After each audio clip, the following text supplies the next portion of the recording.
Hi అండి, నమస్తే. నేను మీ Lakshmi. Welcome to Lakshmi kitchen. ఈరోజు మన వీడియోలో చికెన్ కుర్మా ఎలా చేసుకోవాలో చూద్దామండి. చాలా టేస్టీగా, చాలా సింపుల్గా చేసుకోవచ్చండి. ఇది మనకు బిర్యానీలోకి కానీ, కుష్కాలోకి కానీ సైడ్ డిష్లా తీసుకుంటే చాలా చాలా బాగుంటుంది. ఇప్పుడు ఈ చికెన్ కుర్మా ఎలా చేసుకోవాలో చూద్దామండి. అందుకోసం ముందుగా 1/2 kg చికెన్ తీసుకొని శుభ్రంగా అయితే వాష్ చేసి పెట్టుకోవాలండి. చూడండి, ఇలా మీడియం సైజ్ ముక్కలుగా కట్ చేసుకొని నీట్గా వాటర్ వేసుకొని వాష్ చేసి వాటర్ అంతా కూడా గట్టిగా పిండేసి ఇలా ఒక బౌల్లోకి తీసి పెట్టుకోవాలండి. నెక్స్ట్ ఇందులోకి మన టేస్ట్కి తగ్గ సాల్ట్ వేసుకుందాం. 1 టేబుల్ స్పూన్ పసుపు, 2 tablespoon red chilli powder, 1 tablespoon ధనియా పౌడర్ వేసుకొని అంతా కూడా బాగా ఒకసారి కలుపుకుందామండి. ఈ చికెన్కి అంతా బాగా పట్టేలాగా కలుపుకుందాం. నెక్స్ట్ ఇందులోకి 1 టేబుల్ స్పూన్ అల్లం వెల్లుల్లి పేస్ట్ వేసుకుంటున్నాను. నెక్స్ట్ 3 టేబుల్ స్పూన్ పెరుగు వేసుకుంటున్నానండి. నెక్స్ట్ ఇందులోకి సన్నగా కట్ చేసి పెట్టుకున్న కొత్తిమీర కొద్దిగా వేసుకొని ఇదంతా కూడా చికెన్కి బాగా పట్టేలాగా కలుపుకుందామండి. మసాలాలంతా కూడా ముక్కలకి బాగా పట్టేలాగా కలుపుకోవాలి. ఇలా కలిపి ఇప్పుడు పక్కన పెట్టేసుకుందామండి. నెక్స్ట్ మిక్సీ జార్ తీసుకుందాం. అందులోకి నేను ఇక్కడ ఎండు కొబ్బరి ముందుగానే నానబెట్టుకున్నానండి, సాఫ్ట్గా మెదుగుతుందని.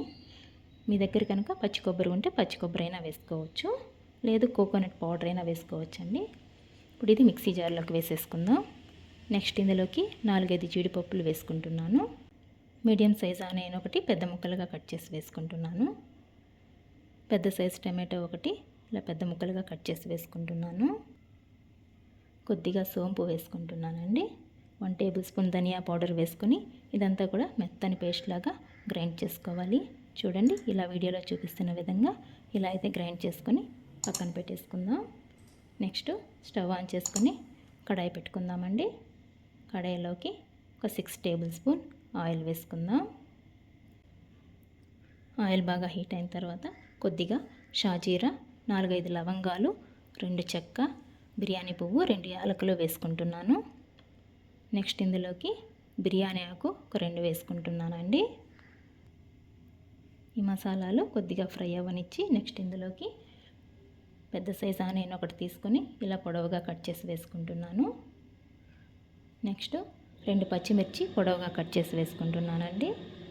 ఇవన్నీ కూడా గోల్డెన్ బ్రౌన్ కలర్ వచ్చే వరకు ఫ్రై చేసుకోవాలి. ఇలా ఫ్రై అయితే సరిపోతుందండి. నెక్స్ట్ ఇందులోకి 1 tablespoon red chilli powder, 1/2 table spoon pepper powder వేసుకుంటున్నాను. 1 టేబుల్ స్పూన్ వాటర్ వేసుకొని ఇదంతా కూడా ఈ ఆనియన్కి బాగా పట్టేలాగా కలుపుకుందామండి. వాటర్ వేయడం వల్ల మనకు కారం అనేది మాడిపోకుండా బాగుంటుంది. మంటని లో ఫ్లేమ్లో పెట్టుకోవాలండి. నెక్స్ట్ ఇందులోకి మనం గ్రైండ్ చేసి పెట్టుకున్న మసాలా వేసేసుకుందాం.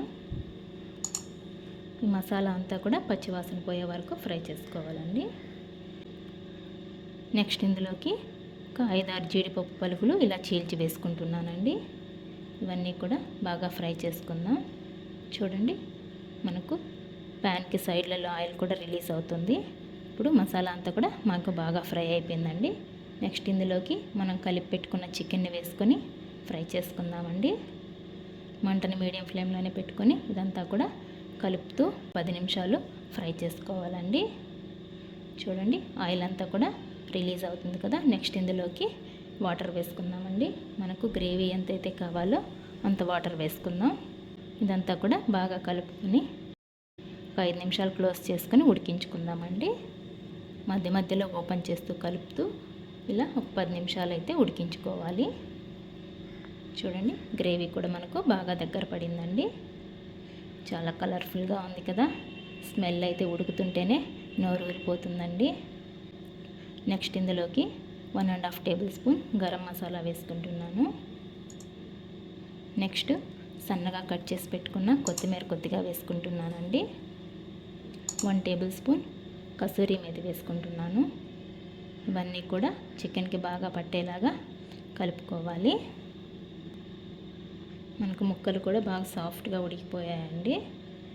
కొంచెం నెమ్మదిగా కలపండి, లేదంటే విరిగిపోతుంది. ఇప్పుడు ఒకసారి టేస్ట్ చెక్ చేసుకోవాలండి. నాకైతే అన్నీ కరెక్ట్గా సరిపోయాయి. చూడండి, చూస్తుంటేనే లుక్ అయితే అదిరిపోతుందండి. నాకైతే వండుతుంటేనే ఎప్పుడెప్పుడు తిందామా అనిపిస్తుంది. అంత టేస్టీగా స్మెల్ అయితే భలే ఉందండి. ఎంతో టేస్టీ అయిన చికెన్ కుర్మా అయితే రెడీ అయిపోయింది. ఇప్పుడు స్టవ్ ఆఫ్ చేసుకొని సర్వింగ్ బౌల్లోకి తీసేసుకుందాం. వేడి వేడి చికెన్ కుర్మా అయితే రెడీ అయిపోయిందండి. ఫైనల్గా కొద్దిగా కొత్తిమీర వేసుకొని గార్నిష్ చేసుకుందామండి. చూడండి, ఎంతో టేస్టీ అయిన చికెన్ కుర్మా అయితే రెడీ అయిపోయింది. మనకు వేడి వేడి రైస్లో కానీ అండ్ బిర్యానీకి సైడ్ డిష్లా తీసుకున్నా కూడా చాలా చాలా బాగుంటుందండి. మీరు ఒకసారి ట్రై చేయండి. మీకు ఎలా వచ్చిందో కామెంట్ చేయండి. నా వీడియోస్ కనుక మీకు నచ్చినట్లయితే ప్లీజ్ లైక్ చేయండి. మీ ఫ్రెండ్స్ అండ్ రిలేటివ్స్కి షేర్ చేయండి. మరిన్ని కొత్త వీడియోస్ కోసం మన ఛానల్ని సబ్స్క్రైబ్ చేసుకోండి. థ్యాంక్స్ ఫర్ వాచింగ్ అండి.